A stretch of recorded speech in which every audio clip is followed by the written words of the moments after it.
Hi friends, അപ്പോൾ നമ്മൾ ഇന്നത്തെ വീഡിയോ എന്ന് വെച്ച് കഴിഞ്ഞാൽ നമ്മൾ ഡ്രോയിങ്ങിൻ്റെ ക്ലാസ് ഒരിടത്ത് പോകാം എന്ന് ഓർത്ത് ചെയ്യുന്നൊരു വീഡിയോ ആണ്. അപ്പോൾ നമ്മൾ എല്ലാ ദിവസവും തന്നെ ചെയ്യുന്നത് വെച്ചാൽ നമ്മൾ ഫോട്ടോ നോക്കി വരച്ചങ്ങനെ പോകുന്നു എന്നല്ലാണ്ട് നമ്മൾ ഡ്രോയിങ്ങിന് ബേസിക് ആയിട്ടുള്ള കാര്യങ്ങൾ നമ്മൾ പറഞ്ഞു പോകാറില്ല. അല്ലെങ്കിൽ ഡ്രോയിങ് പഠിക്കാൻ താല്പര്യമുള്ള ആൾക്കാർ ഈ ചാനലുണ്ടെങ്കിൽ അവർക്ക് യൂസ് ആകുന്നൊരു വീഡിയോ ചെയ്യണമെന്ന് എനിക്ക് തോന്നി അങ്ങനെ ചെയ്യുന്നൊരു വീഡിയോ ആണിത്.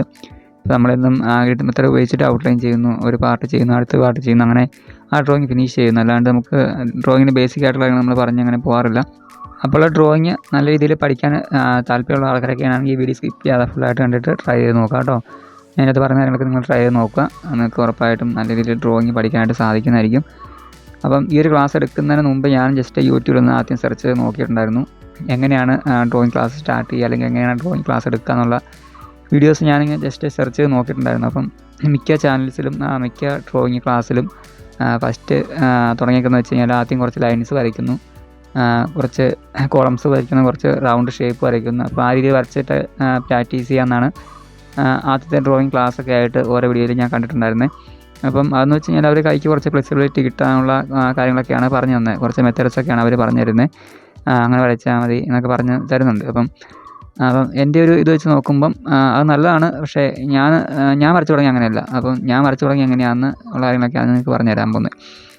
അപ്പം നമുക്ക് ആദ്യം ഇങ്ങനെയൊക്കെ ലൈൻസ് വരയ്ക്കുക അല്ലെങ്കിൽ ഇങ്ങനെ റൗണ്ട് ഷേപ്പ് വരയ്ക്കുക, ഇങ്ങനെ വരച്ച് തുടങ്ങിയാൽ മതി എന്നൊക്കെ പറയുമ്പോൾ നമുക്കൊരു ബോറിംഗ് ആയിട്ട് തോന്നും. കാരണം ഇങ്ങനെ വരച്ച് കഴിഞ്ഞാൽ നമുക്ക് നല്ല രീതിയിൽ വരയ്ക്കാൻ പറ്റുമോ എന്നുള്ള തോന്നൽ നമുക്ക് ഉള്ളിൽ ഉണ്ടാവും. അതിന് മുന്നേ എനിക്കൊരു കാര്യം പറയണമെന്ന് വെച്ച് കഴിഞ്ഞാൽ, നമ്മൾ ഡ്രോയിങ്ങിൽ തന്നെ പല തരത്തിലുള്ള ഡ്രോയിങ് ഉണ്ട്. അതായത് പെൻസിൽ ഡ്രോയിങ് ഉണ്ട്, കളർ പെൻസിൽ ഡ്രോയിങ് ഉണ്ട്, വാട്ടർ കളർ ഉണ്ട്, പെയിൻറ്റിങ് ഉണ്ട്. അപ്പോൾ ഇതെല്ലാം ഡ്രോയിങ്ങിലെ മേഖലകളാണ്. അപ്പം നിങ്ങൾക്ക് ഇഷ്ടമുള്ള മേഖല ഏതാണെന്ന് അല്ലെങ്കിൽ നിങ്ങൾക്ക് ഇഷ്ടമുള്ള കാര്യം ഏതാണെന്ന് നിങ്ങൾ സെലക്ട് ചെയ്യുക. അപ്പം എന്നോട് ചോദിക്കുകയാണെങ്കിൽ ഞാൻ പറയും എനിക്ക് പെൻസിൽ ഡ്രോയിങ് ആണ് ഇഷ്ടം. അപ്പോൾ ഞാൻ കൂടുതലും ചെയ്യുന്ന പെൻസിൽ ഡ്രോയിങ് ആണ്. എനിക്ക് ബാക്കിയുള്ള വാട്ടർ കളേഴ്സോ അല്ലെങ്കിൽ പെയിൻറ്റിങ്ങോ ഒന്നും എനിക്കൊരു താല്പര്യമുള്ള കാര്യമല്ല. അപ്പം ഞാൻ കൂടുതലും ചെയ്യുന്ന പെൻസിൽ ഡ്രോയിങ് തന്നെയാണ്. അതുപോലെ കളർ പെൻസിൽ ഡ്രോയിങ് ഇപ്പോൾ ചെയ്യുന്നുണ്ട്. അതായത് ഞാൻ പെൻസിൽ ഡ്രോയിങ് വിട്ടിട്ട് വേറെ ഒന്നും അങ്ങനെ ചെയ്യാറില്ല. അപ്പം നിങ്ങൾ സെലക്ട് ചെയ്യുന്ന സമയത്ത് നിങ്ങൾക്ക് അതിൽ ഏതാണ് ഇഷ്ടം എന്നുള്ള ആദ്യം നിങ്ങൾ ചൂസ് ചെയ്യുക. അപ്പോൾ അതൊന്ന്. പിന്നെ രണ്ടാമത്തെന്ന് വെച്ച് കഴിഞ്ഞാൽ നിങ്ങൾക്ക് എങ്ങനെയുള്ള ഡ്രോയിങ് ചെയ്യാനാണ് ഇഷ്ടം എന്നുള്ളത് നിങ്ങളൊന്ന് മനസ്സിൽ നോക്കുക. അതായത് നിങ്ങൾക്കിപ്പം മനുഷ്യരുടെയൊക്കെ ഫോട്ടോ വരയ്ക്കാനാണ് ഇഷ്ടം, അല്ലെങ്കിൽ മൃഗങ്ങളുടെ ഫോട്ടോ വരയ്ക്കാനാണ് ഇഷ്ടം, അല്ലെങ്കിൽ പൂക്കൾ വരയ്ക്കാനാണ് ഇഷ്ടം, അല്ലെങ്കിൽ സീനറീസ് വരയ്ക്കാനാണ് ഇഷ്ടം. അങ്ങനെ ഓരോ കാര്യങ്ങളിലും നമുക്ക് ചെയ്യാനുള്ള കാര്യങ്ങളൊക്കെ ഉണ്ട്. അതായത് ഓരോ ഡ്രോയിങ്ങും നമുക്ക് വ്യത്യസ്തമായ മേഖലകളാണ്, വ്യത്യസ്തമായ രീതിയിലാണ് ചെയ്യാൻ പോകുന്നത്. അപ്പം അതിലേതാണ് നിങ്ങൾക്ക് ഇഷ്ടം എന്നുള്ളത് ആദ്യം നിങ്ങൾ സെലക്ട് ചെയ്യുക. അപ്പോൾ ഈ രണ്ട് കാര്യം സെലക്ട് ചെയ്യുക. ഒന്ന്, നിങ്ങൾക്ക് പെൻസിൽ ഡ്രോയിങ് ആണ് ഇഷ്ടം അല്ലെങ്കിൽ വാട്ടർ കളറാണ് ഇഷ്ടം, ആ ഒരു കാര്യം നിങ്ങൾ സെലക്ട് ചെയ്യുക. രണ്ടാമത്തെ ചെയ്യാൽ നിങ്ങൾക്ക് ഏത് തരത്തിലുള്ള ഡ്രോയിങ് ആണ് ഇഷ്ടം എന്നുള്ള കാര്യവും നിങ്ങൾ സെലക്ട് ചെയ്യുക. അപ്പോൾ ഈ രണ്ട് സെലക്ട് ചെയ്തിട്ട് ഇപ്പം നിങ്ങൾക്ക് പെൻസിൽ ഡ്രോയിങ് ആണ് ഇഷ്ടമെങ്കിൽ ആ ഒരു പെൻസിൽ നിങ്ങൾ എടുത്തിട്ട് ഒരു ഫോട്ടോ നിങ്ങൾ വരയ്ക്കുന്ന സമയത്ത്, ഇപ്പോൾ നിങ്ങൾക്ക് ഫേസ് വരയ്ക്കുന്നെങ്കിൽ ഇഷ്ടമെങ്കിൽ ആ ഒരു ഫേസ് വരയ്ക്കുന്ന സമയത്ത് നിങ്ങൾ ഫേസ് ഫുള്ളായിട്ട് വരയ്ക്കാണ്ട് ആ ഫേസിൽ ഓരോ പാർട്ടായിട്ട് തിരിച്ച് വരയ്ക്കുക. അതായത് കണ്ണ്, മൂക്ക്, ചെവി, ചുണ്ട്, അങ്ങനെ ഓരോ കാര്യങ്ങളായിട്ട് വരയ്ക്കാൻ പഠിക്കുക.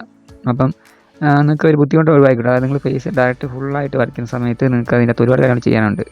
അപ്പോൾ ഇതെല്ലാം വരയ്ക്കുകയും ചെയ്യണം, അതിലൊക്കെ ഷെയ്ഡ് ചെയ്യണം, പിന്നെ ഹെയർ വരയ്ക്കാനുണ്ട്, അതുപോലെ ഓരോ കാര്യങ്ങൾ നിങ്ങൾക്ക് ചെയ്യാനുണ്ട്. അപ്പോൾ അതേസമയം നിങ്ങൾ അതിൽ ഓരോ പാർട്ടായിട്ട് തിരിച്ച് ചെയ്യുന്ന സമയത്ത് നിങ്ങൾക്ക് അത്ര ബുദ്ധിമുട്ട് ഉണ്ടാവില്ല, അല്ലെങ്കിൽ അത്ര ബോറടിക്കില്ല.